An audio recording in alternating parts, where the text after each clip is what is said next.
Bienvenidas y bienvenidos a una nueva entrevista ciudadana. El día de hoy estamos con el recientemente electo presidente de la CUT, José Manuel Díaz, quien tiene una amplia trayectoria en el mundo sindical chileno, que en su organización de base es el Colegio de Profesores, con una trayectoria también en las confederaciones sindicales campesinas, y quien actualmente también es militante del Partido Socialista. Muchas gracias, José Manuel, por estar el día de hoy con nosotros. Muchas gracias por la invitación.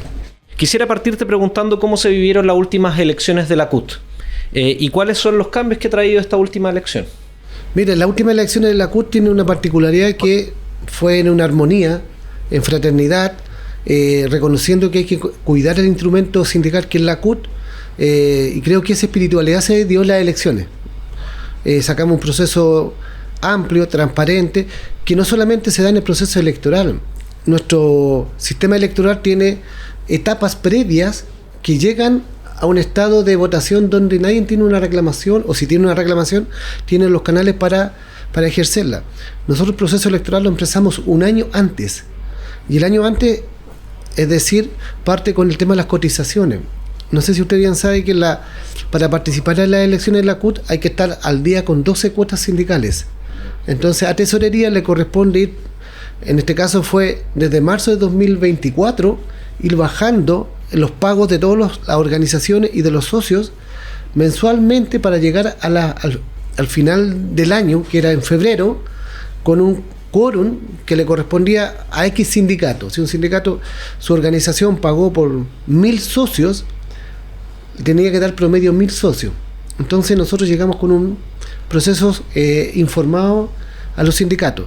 Más este proceso tiene una particularidad, que nosotros cada 3 meses tenemos que informar en la página web y a los órganos regulares de la central los pagos de las cotizaciones de las organizaciones, y también va en paralelo la Comisión Revisora de Cuentas, porque el objetivo que tenemos nosotros es generar la mayor transparencia económica, transparencia de utilización de los recursos, pero también la confianza para que los compañeros puedan participar. Y eso dio que el padrón nuestro generó 253.126 compañeros con un año de cotizaciones. Que tenían derecho a voto. Derecho a voto. ¿Y cuántas personas participaron en las elecciones? El sistema votaron en el sistema 46.000 trabajadores y trabajadoras. ¿Y cómo se compone la nueva dirección de la CUT? La composición, participamos en esta ocasión 3 listas. Lista una que es la Alianza Sindical Amplia, Paritaria y Regionalista, en la que iba como candidato, una lista que se llamaba Recuperar la CUT, de los compañeros de tendencia comunista, y una lista que tenía como en su seno la identificación del Frente Amplio, que dio que el resultado de los 45 titulares, nuestra lista sacó 27, la lista de los compañeros comunistas 14 y la otra lista sacó 4. Y nosotros elegimos en paralelo suplentes, son 15 suplentes que elegimos, y de los 15 suplentes nuestra lista sacó 10, la lista de compañeros comunistas sacó 3 y los otros compañeros sacaron 2. Perfecto. ¿Y cuáles son las prioridades para esta nueva directiva de la CUT? Tenemos una concordancia en las 3 listas, en los debates que realizamos internamente, en las propuestas que construyeron cada lista. Primero es reconocer que la CUT es un instrumento válido, necesario, no solamente para la clase trabajadora, sino que para la sociedad en general. Y con ello el compromiso es mantener la CUT, fortalecer la CUT. Y nos comprometimos, las diferentes listas, en hacer una campaña nacional de sindicalización para ir haciendo más activa la presencia sindical y generar lo que se llama territorialidad, es decir, articular a nivel del país la presencia de la CUT. Y nos comprometimos, nuestra lista propuso de aquí a 4 años llegar a 1 millón de afiliados, que nosotros tenemos 850.000 según la Dirección del Trabajo, nos faltan 250.000, pero usted bien sabe que mantener 850.000 también es un desafío. Es tanto el costo o el esfuerzo que como tener nuevos afiliados, y concentramos en ello. Lo segundo, que un principio nuestro es mantener los equilibrios internos de la CUT, lo que es sector público y sector privado.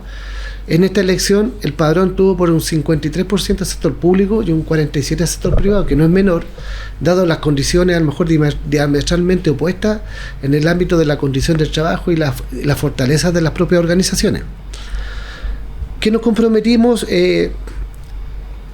Aparte de ser una campaña nacional de sindicalización, la territorialidad, pero también ir generando los espacios en el ámbito de la formación y capacitación. ¿Y por qué en el ámbito de la formación y la capacitación? Nosotros somos muy conscientes que el modelo que estamos, el modelo neoliberal, el modelo del mercado como eje central de todo, ha generado una despolitización de los trabajadores y una pérdida cultural del mundo del trabajo muy evidente. Nos cuesta mucho hoy día constituir sindicatos porque los trabajadores perdieron esa identidad de clase que uno la puede catalogar, y también perdieron el sentido del valor del sindicato. El sindicato es más un instrumento de cuánto pongo y cuánto gano. Claro. Y el origen del sindicalismo tiene cómo transformar la sociedad, cómo eres un eje cohesionador, cómo generas políticas públicas, y el elemento central de un sindicato, de una confederación y una organización, es la distribución de la riqueza, porque es lo importante, el origen del sindicalismo. Claro. Y respecto a la agenda actual, una de las discusiones que ha establecido la CUT es la discusión sobre salario vital. Sí. ¿Podría explicarnos un poco en qué consiste esa propuesta? ¿Qué tan lejano está respecto al salario mínimo actual? Miren, nosotros en este gobierno, porque hay que decirlo claro, hicimos una trazabilidad en las negociaciones del salario mínimo. Nosotros anteriormente al salario mínimo llegábamos a conversar los guarismos, es decir, cómo se componía con IPC atrasado, con IPC proyectado, por inflación o por crecimiento. Y le fuimos colocando al salario mínimo componentes externos que fueran ayudando a desarrollar una política salarial que tiene que ver directamente, mire, si usted me dice que tiene que ver la política salarial con el subsidio a los combustibles, que también influye en el salario, con el bolsillo electrónico, que fue nuestra propuesta para los hogares que tuvieran menos ingresos, un bolsillo electrónico que lo ayudara en un costo mínimo. Y la idea del salario vital está en el marco de la OIT. La OIT dice que los estados deben desarrollar, o la política económica de los países, a través del tripartismo, de desarrollar una trazabilidad de llegar a un salario que supere la línea de la pobreza. Es decir, una familia de 4 personas, a través de un salario, les dé la posibilidad de costear lo mínimo que tienen para subsistencia. Y eso es nuestra política. Recuerde usted que el presidente Boric, en su propuesta de gobierno, cuando era candidato, dijo que iba a llegar a los 500.000 pesos.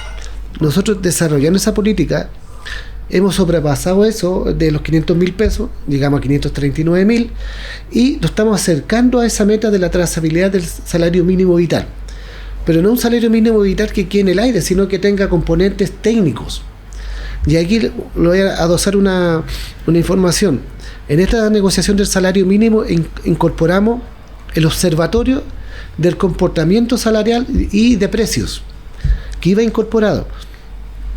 Y en el Parlamento se atrasó la promulgación del proyecto del salario mínimo porque la derecha se opuso a que hubiera un observatorio que hiciera un elemento de sumidero o captara toda la información que hay sobre el comportamiento de los salarios, la carestía de vida, el deterioro de la economía, y para juntar toda la información que anda por el entorno, que sale el INE, que sale un instituto, que sale una fundación, que salen los microdatos de la Universidad de Chile, que sale la información de la Fundación SOR, era juntarlos y tener una opinión común para sentarnos a negociar el salario mínimo. Este observatorio se debatió en el Consejo Superior Laboral. El Consejo Superior Laboral, que es un organismo tripartito, se hicieron sesiones en ese Consejo Superior Laboral y se fue una propuesta adosada al salario mínimo para que este observatorio estuviera enquistado en el Consejo Superior Laboral. Y la derecha, entendiendo que todo lo que es crear institucionalidad es generar más Estado, lo rechazó. Por eso se fue al Senado y fue rechazado. Después se fue a comisión mixta, porque ahí también le quiero decir que ahí se demuestra en forma abierta la desinformación que tienen los parlamentarios a la hora de legislar, porque era un acuerdo que venía con un piso tripartito. Sí, ahí lo importante es decir que el Consejo Superior Laboral están representados los trabajadores con 3 integrantes, los empresarios con 3 integrantes, y el gobierno designa también a 3 integrantes. Entonces la derecha rechaza la propia propuesta del empresariado en términos prácticos, que contaba con la venia del empresariado. Claro, en este caso los empresarios entraron en el debate, hicieron los componentes de la estructura del observatorio de comportamiento de precios, nosotros lo llamamos observación del comportamiento laboral, pero era un observatorio que tenía el objetivo de que las 3 visiones se juntaran en un mismo espacio. En el Consejo Superior Laboral es importante decir que quien dirige el Consejo es el ministro del Trabajo o ministra. Tienen que estar ahí la subsecretaria de Hacienda y el subsecretario de Economía. De los empresarios participa la presidenta de los empresarios hoy día, subsecretaria de la CPC, subsecretaria general y un representante de las pymes. Yeah. Entonces eso compone el Consejo Superior Laboral. Claro. Y otro tema que también ha sido bastante mediático en la discusión actual es la negociación colectiva por rama. ¿Cuál es la visión de la CUT respecto a la negociación colectiva por rama?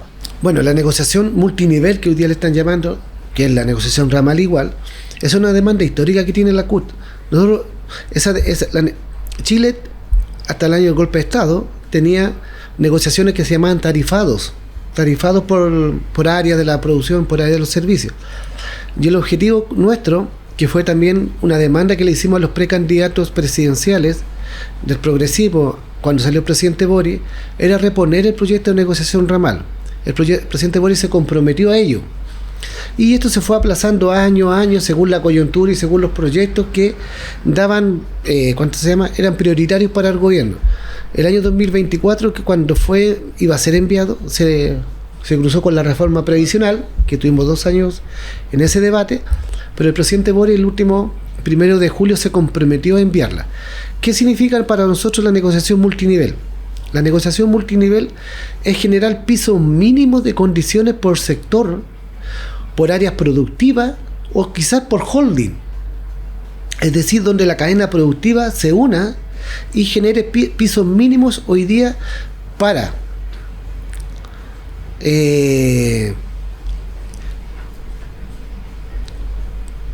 ¿cuáles son las materias? No, regular. Primero regular la negociación. Buscamos nosotros ¿qué? Regular la contratación. Y regular la contratación. No al que contratan, sino que existan condiciones mínimas para que se contraten. Para contratar a alguien en un sector. En un sector que, no sé, pues, hagamos una empresa de retail X, tenga las mismas condiciones que la otra empresa y no compita con precariedad laboral. Hoy día en Chile las empresas compiten por ofertas para ganar nichos o para ganar algún servicio. ¿Dónde cortan? A través de los salarios, a través de lo que es la seguridad y higiene en el trabajo, es decir, no presentan elementos de seguridad. Entonces lo que buscamos nosotros es que se suban los estándares en el ámbito de la seguridad, condiciones de trabajo, se estandarice o se genere un piso salarial igual para todos los trabajadores. Después la negociación propia se da en la empresa. Claro, eso es importante. La negociación multinivel no pierde la posibilidad de que un sindicato negocie también en la empresa, sino que más bien es establecer el piso mínimo y luego permitir que aquellos sindicatos que están en mejores condiciones mejoren aún más sus condiciones laborales. Claro, y el que tenga sobre ese piso mejor todavía. Lo que busca la negociación ramal, a los que están bajo el piso, subirlo y darle mínimas condiciones. La negociación ramal, lo hemos dicho en reiteradas ocasiones a los empresarios, evita el dumping entre las mismas empresas, la mala competencia. Claro, a costa de los trabajadores. A costa de los trabajadores. Regula el mercado. Y si uno lo puede poner así como importantísimo, genera mejor animosidad, disposición, condiciones para mayor productividad, mayor desarrollo. Entonces, ¿qué planteamos nosotros? Que la negociación multinivel es para poner estándares mínimos que tengan relación, que siempre se olvida, que tengan relación con los países miembros de la OCDE. Si nosotros hablamos de la OCDE cuando les va bien, o los empresarios hablan de la OCDE para algunas cosas. Como ejemplo, pero no en estas materias. Pero no en estas materias, entonces crecimiento, de distribución y las pensiones, pero en estas materias de el derecho de los trabajadores a organizarse no lo colocan. ¿Y cuál es el estado actual de la discusión sobre negociación colectiva por rama? ¿Hay compromisos del gobierno a presentarlo como anunciaron en la cuenta pública en las próximas semanas o no? Sí, en esto el Ministerio del Trabajo nos presentó una propuesta a nosotros, al Ejecutivo de la CUT, la presentó en el Consejo Superior Laboral. Esa es la propuesta del Ministerio del Trabajo, que es el esqueleto grande. Esa propuesta ahora está en el Ministerio de Hacienda. Y nosotros, hoy día en la mañana, nos reunimos con el Ministro de Hacienda y le hicimos la pregunta del millón. Claro, ¿cuándo se presenta? ¿Va a enviar el proyecto o no se va a enviar? Y el ministro se comprometió a que en el mes que comprometió el presidente de la República, que en la última semana de septiembre, se va a enviar el proyecto de negociación ramal. ¿En septiembre? Sí, septiembre, la última semana o la primera de octubre, y se va a enviar el proyecto de negociación ramal. ¿Y cuál es usted la interpretación que realizan? Porque este era un compromiso que debería haberse presentado antes. ¿No siente que en septiembre simplemente es cumplir por cumplir o cree que hay posibilidades para sacar adelante? No, ese debate lo tenemos en la CUT. Nosotros nos hubiese gustado que el primer año, como lo hemos colocado, el segundo, el tercero, pero la realidad nos tiró al último año. Ese es el gran debate que tenemos en la CUT y hemos llegado a una conclusión, que nosotros necesitamos emplazar a la ciudadanía, emplazar a los trabajadores, emplazar al empresariado y al gobierno que viene con la necesidad de un proyecto presentado por un gobierno. Hasta hoy día no hemos tenido nunca que un gobierno haya presentado un proyecto de negociación multinivel. Claro. Es decir, va a ser un instrumento para debatir. Sabemos que saca la legislatura, somos conscientes de ello y también no somos ilusos, pero preferimos tener un proyecto en donde nosotros podemos hablar de negociación ramal sobre algo concreto y no solamente sobre una propuesta que se olvidó, como las miles de propuestas que hacen los candidatos. Que quedaron en nada. Que quedaron en nada. Pero nosotros, para mirar el vaso medio lleno, a nosotros se nos convierte como en un hito que un gobierno envíe un proyecto de negociación multinivel al Parlamento y nosotros veremos después, según la nueva legislatura que tengamos, ir a... De cómo se impulsa. Impulsar, a presionar, a pedir que se debata y de ahí ir construyendo conciencia también de la necesidad de una negociación multinivel. ¿Y cuál es la evaluación que ustedes realizan respecto a algunas iniciativas claves del gobierno como la ley Karin y también la implementación de las 40 horas? ¿Cuál es la evaluación que tienen desde la CUT? Mire, nosotros aquí es muy sintomático, ¿eh? Me acuerdo que en el año 2000 más o menos, cuando se bajó de 48 a 45, el empresariado puso el grito en el cielo porque se iban a perder empleo, que hay precariedad laboral, que Chile iba a entrar en una crisis económica, y no pasó nada. Después nadie se olvidó. Nadie se acordó de esas arengas de calamidades. El proyecto de 40 horas tiene como dos objetivos para nosotros. Primero, da espacio para que los trabajadores tengan más tiempo para disfrutar con su familia. Es lo primero. Lo segundo es que los trabajadores en igual tiempo producen lo mismo. Lo tercero, que también es romper mitos de la derecha económica, la derecha política, que dicen que toda modificación, transformación o cambio que esté en el mercado laboral, que no vaya en la línea del Código del Trabajo creado en dictadura, genera calamidades, es decir, cesantía, baja la empleabilidad, poca competencia, y las 40 horas han dicho lo contrario. Claro. Se puede trabajar mejor en menos tiempo. Se puede trabajar mejor en menos tiempo, las familias pueden compartir más, el tiempo de ocio, que se le dice ocio, pero un tiempo virtuoso de estar con cada uno, con los hijos, verlos crecer, porque acá en Santiago y en las regiones, donde uno ocupa más tiempo son los traslados. Yo vivo en Puente Alto. Nosotros tenemos reunión, yo lo pongo como ejemplo, tenemos reunión con el ministro de Hacienda a las 8:30. Yo me tuve que ir a las 6:30 y llegué 8:20. Claro. Y tomando el metro, tomando micro y metro. Yo perdí casi 2 horas en traslado. Transporte. Y de vuelta voy a perder las 2 horas igual. Son 4 horas de vida que yo lo paso arriba de un vehículo. Y si hoy día esas 40 horas significa que un trabajador se vaya más temprano y se evite el atochamiento, se evita la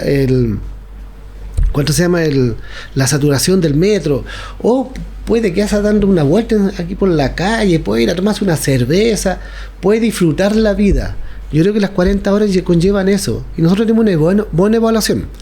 Tenemos algunos sectores donde las 40 horas no cuadran. No han aplicado. Y no cuadran, por ser en el sector portuario. Claro. Por la jornada de turno alternado.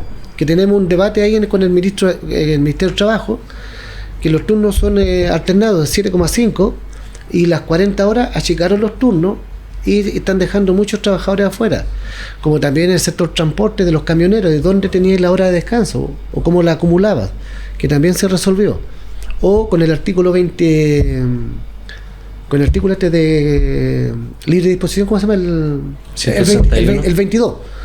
El 22, el 22 inciso segundo. El inciso segundo, de dónde estaba la corresponsabilidad, claro, o dónde estaba el monitoreo, claro, que también se resolvió en la minería y se está resolviendo en otros espacios. Pero en el trasfondo yo creo que es importante las 40 horas. ¿Y la ley Karin cómo la han visto en su aplicación? ¿Ha cumplido las expectativas o todavía tiene problemas en su implementación? No, la ley Karin, que es una derivación del convenio 190, si aquí el grande, el convenio 190. La ley Karin nació por una iniciativa de la señora, la diputada de aquí de Cerro Navia, que es correcta, bien orientada, con buenos objetivos, pero está focalizada. Claro, la ley Karim generó expectativas, muchas expectativas. Claro, solucionar todos los problemas propios de la relación laboral.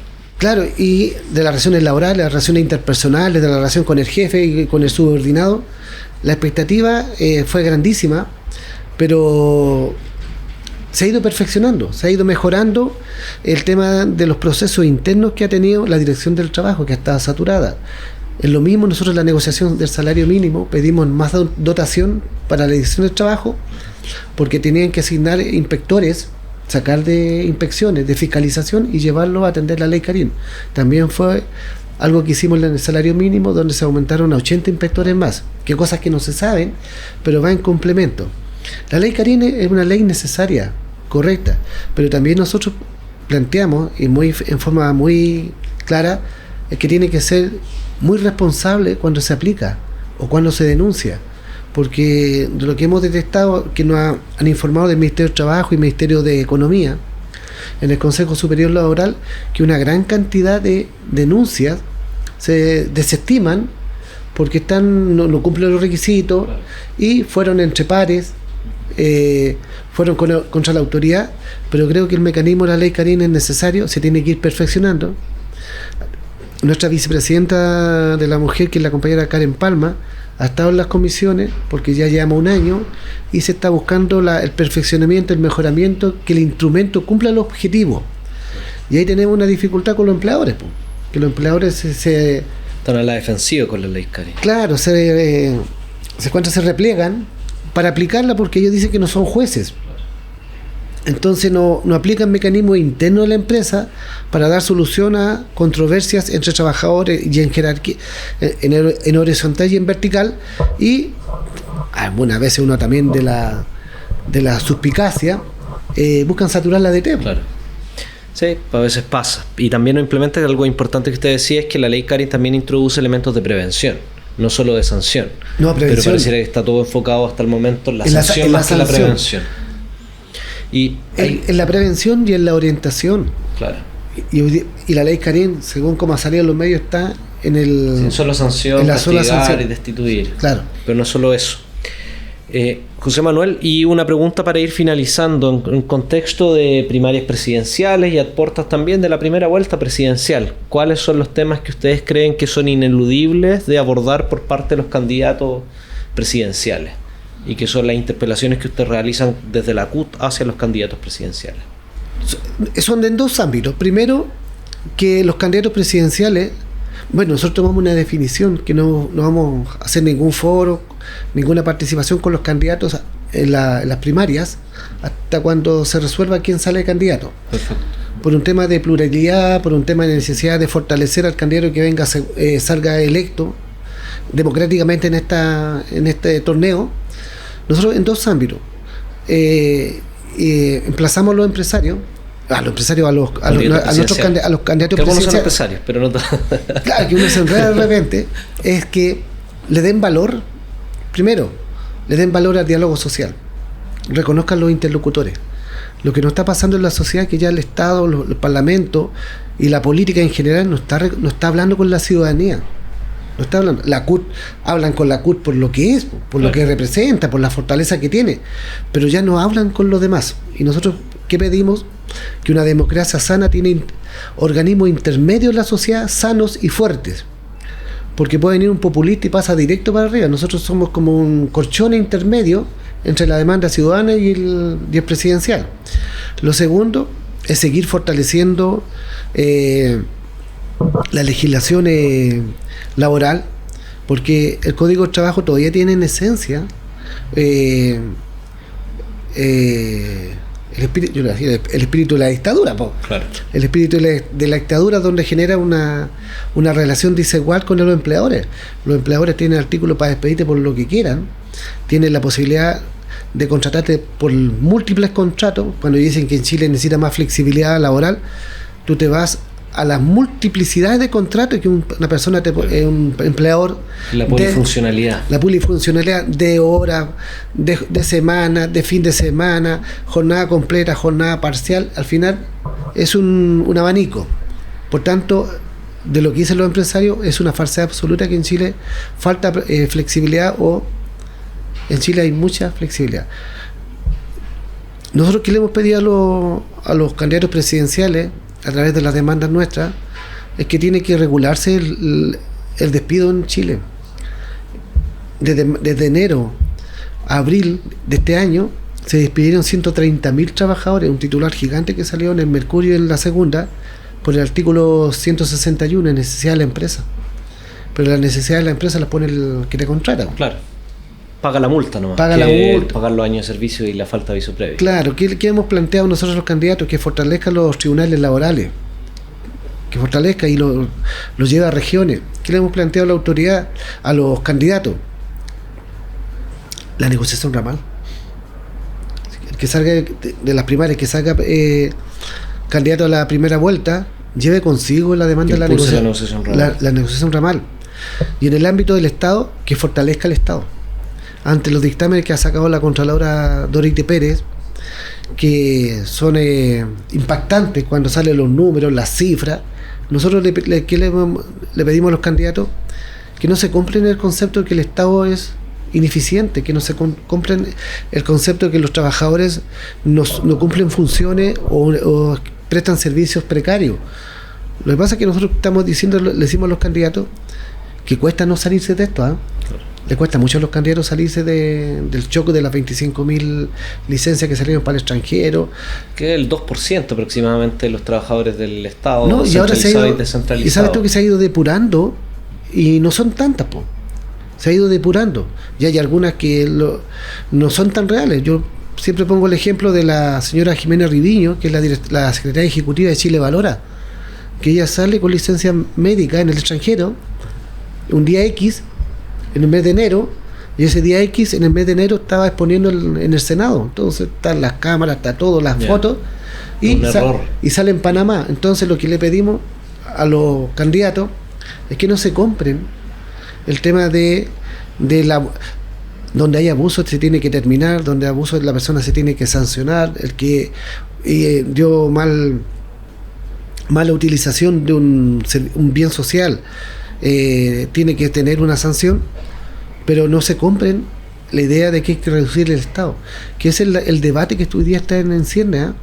Aquí hay un debate soterrado ideológico, es el rol del Estado en la sociedad. Claro. ¿Qué sociedad queremos? ¿Quién es el garante?